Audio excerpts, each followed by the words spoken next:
നമ്മുടെ വാഹനങ്ങൾക്ക് number plate ഘടിപ്പിക്കാൻ ഇനി ഒത്തിരി സ്ഥലങ്ങൾ കയറി ഇറങ്ങേണ്ട ആവശ്യമില്ല. കസ്റ്റമർ സർവീസ് അല്ലെങ്കിൽ ഹാപ്പിനെസ് സെന്ററുകളെ ആശ്രയിക്കേണ്ട ആവശ്യവുമില്ല. നമ്മുടെ വീട്ടിലെത്തി വാഹനങ്ങൾക്ക് ലൈസൻസ് നമ്പർ പ്ലേറ്റുകൾ ഘടിപ്പിക്കുന്ന ഒരു സംവിധാനം അവതരിപ്പിച്ചിരിക്കുകയാണ് അബുദാബി പോലീസ്. അബുദാബിയിൽ മാത്രമല്ല UAE-യിലുടനീളം ഈ ഒരു സംവിധാനം കൊണ്ടുവരാനുള്ള പ്ലാനിലാണ് ഇവർ. വാഹനങ്ങൾ ചെറുതായിക്കോട്ടെ വലുതായിക്കോട്ടെ ലൈസൻസ് നമ്പർ പ്ലേറ്റുകൾ ഡെലിവറി കമ്പനി വഴി എത്തിച്ച് സ്ഥാപിച്ചു കൊടുക്കുന്നതാണ് സംവിധാനം.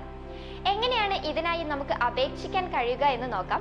അബുദാബി പോലീസിന്റെ ഇലക്ട്രോണിക് സേവന ചാനലുകൾ മുഖേനയാണ് അപേക്ഷിക്കേണ്ടത്. ഈ ഒരു സേവനം ബുക്ക് ചെയ്തതിന് ശേഷം ഫീസ് അടയ്ക്കണം. ശേഷം നിങ്ങൾക്ക് നമ്പർ പ്ലേറ്റ് ഘടിപ്പിക്കാൻ വേണ്ട സമയവും സ്ഥലവും ചോദിച്ചറിഞ്ഞ ശേഷം നമ്മുടെ സൗകര്യത്തിനനുസരിച്ച് അവർ നമ്പർ പ്ലേറ്റ് ഘടിപ്പിച്ചു തരും.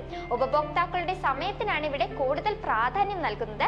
എന്തായാലും വളരെ ഉപകാരപ്രദമായ ഒരു കാര്യമാണിത്. ഇത്തരം സേവനങ്ങൾ ജനങ്ങൾക്ക് നൽകുന്നതിലൂടെ അബുദാബി പോലീസിനെ പ്രശംസിക്കാതെ പറ്റില്ല. എത്രയും പെട്ടെന്ന് തന്നെ UAE-യിലുടനീളം ഇങ്ങനെ ഒരു സേവന സംവിധാനം വരുമെന്ന് നമുക്ക് പ്രതീക്ഷിക്കാം. ഇതുപോലുള്ള ഇൻഫോർമേറ്റീവ് വീഡിയോസിനായി പേജ് ഫോളോ ചെയ്യുക.